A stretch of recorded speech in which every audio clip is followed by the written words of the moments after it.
पाटलांचा आदेश सगळीकडे पोहोचलाय का? पाटलांचा आदेश कधी येणार आहे? की पाटील नेमकं सांगताय काय? या सगळ्या चर्चा मराठवाड्यात जास्त प्रमाणात पाहायला भेटत आहे. एकंदरीत महाराष्ट्राच्या राजकारणात लोकसभेच्या वेळी जे काही मराठा फॅक्टर पाहायला भेटलं, तेच मराठा फॅक्टर आता विधानसभेलाही वेगळं समीकरण मांडणार आहे का? या संदर्भात अनेक चर्चा होत असतात. पण जेव्हा मनोज जरांगे पाटील यांनी आपली भूमिका थोडीशी मवाळ घेतली किंवा मवाळ म्हणण्यापेक्षा बाकीचा सारासार विचार करून, म्हणजे एका जातीय समीकरणावर निवडणूक लढवणं आणि जिंकणं हे थोडंसं अवघड असल्यामुळे नाहक बदनामी करून घेण्यापेक्षा न लढवलेलं बरं आणि उपोषणाच्या एकूण मार्गावर किंवा एकूण त्याच्या नियोजनावर लक्ष देणं अत्यंत गरजेचं आहे असं वाटून त्यांनी माघार घेतली. पण त्यानंतर जे काही पाडापाडीचं सत्र आणि त्याबद्दलच्या चर्चा सुरू झाल्या, त्याच्याबद्दल अनेक तर्क वितर्क बोलले जात आहेत. पण आता पाटलांचा नवा आदेश आलाय असं बोललं जात आहे. काल मनोज जरांगे पाटील यांनी मांडलेली भूमिका, रात्री मांडलेली भूमिका अत्यंत महत्त्वाची आहे आणि आता ती रात्रीपासून चर्चेत आहे. किंबहुना रात्रीतून सगळं वातावरण फिरतंय असं जे काही बोललं जात आहे, म्हणजे रात्रीतूनच सगळीकडे निरोप पोहोचले अशी चर्चा आहे. नेमकं समीकरण काय, द्यायच्या पाठीमागची गणित काय आणि नेमका पाटलांचा नवा आदेश काय, या संदर्भात या व्हिडिओच्या माध्यमातून चर्चा करूयात, जाणून घेऊया. नमस्कार, मी सूरज कुमार उशाबाई सुधाकर आणि तुम्ही पाहताय बोल बिनधास्त. आता अर्थात आपण बऱ्याच दिवसानंतर या सगळ्या याच्यामध्ये पुन्हा एकदा आलोय आणि या वेगवेगळ्या विषयावर चर्चा करत असताना गेल्या काही दिवसांपासून जे काही महाराष्ट्रात चालू आहे किंवा आगामी 10 दिवसात जे काही घडणार, या सगळ्यांवर वेगळ्या अँगलनं वेगळ्या दृष्टिकोनातून चर्चा आपण जी करतो ती निश्चितच तुम्हाला आवडेल.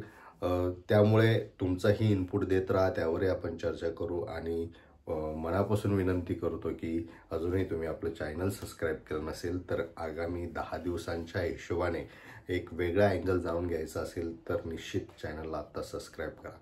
आता एकंदरीत महाराष्ट्राचा विचार केला तर महाराष्ट्राच्या राजकारणात मनोज जरांगे फॅक्टर हा अत्यंत महत्त्वाचा. ही काही नवी सांगायची गरज नाही आहे. पण आता तो त्यांचा जे समाजातले जे काही नाराज त्यांचे बांधव होते, म्हणजे ज्यांना निवडणूक लढवायची होती, ज्यांनी तयारी केली होती, त्यांनी फॉर्म वगैरे भरले, प्रचाराच्या मोहिमा तयार केल्या होत्या, एकंदरीत आराखडा तयार केला होता, पण ऐनवेळी माघार घ्यावी लागली.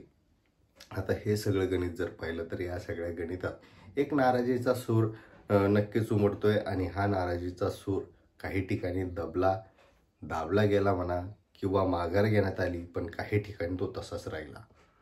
याला वेगवेगळी वळणं मिळाली. यामध्ये मंगेश साबळे असतील किंवा मग कन्नडचा विचार केला, सिल्लोडचा विचार केला, या सगळे समीकरण याच्यावरही आपण वेगवेगळे व्हिडिओ तयार करणार आहे. याचा अँगल, तिसरा अँगल जाऊन घेणार आहे. पण आत्ताच्या याच्यामध्ये विचार केला तर पाटलांबद्दल एक मोठा संभ्रम तयार होतोय की आता पाटील सांगतील असं जरी सगळीकडे वाक्य ऐकू येत असलं तरी नेमकं पाटील सांगताय काय आणि कधी सांगताय, हा सगळ्यात मोठा प्रश्न सगळ्यांसमोर राहिला होता. आणि त्या संदर्भात मनोज जरांगे पाटील यांनी काल जी भूमिका मांडली, त्यांचं म्हणणं आहे की सांगत बसायची वेळ कशाला यायची, कारण सांगत बसलो तर सगळे राडे पाडतील, सगळे काही राडे सुरू होतील.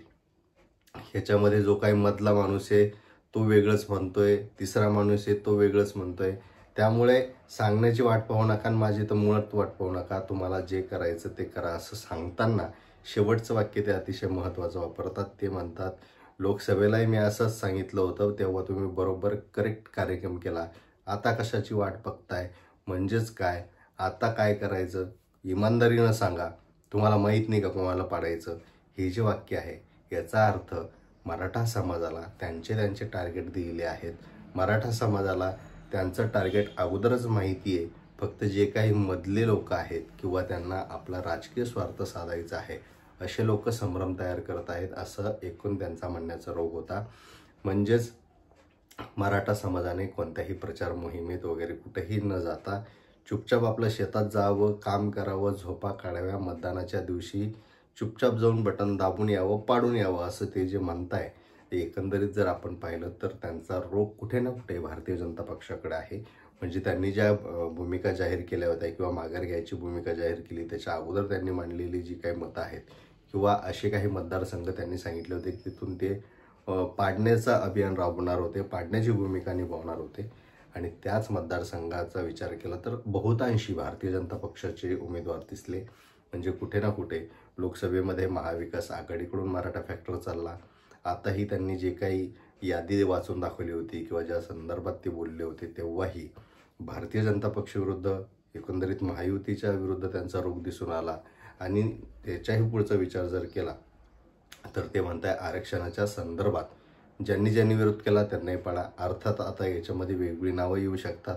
ओबीसी नेत्यांचंही थोडंसं यामध्ये अवघड होऊ शकतं असंही समीकरण दिसतंय.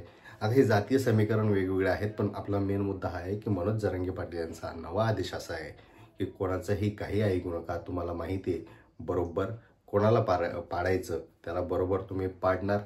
कोणत्याही संभ्रमात राहू नका. आपल्याला आता सामूहिक आमरण उपोषण सुरू करायचं आहे आणि त्या दृष्टिकोनातून ही पावलं उचलली जात आहेत. त्याच्याकडे माझं लक्ष आहे. निवडणुकीनंतर एक मराठा आरक्षणाचं वेगळं स्वरूप आपल्याला पाहायला मिळणार आहे.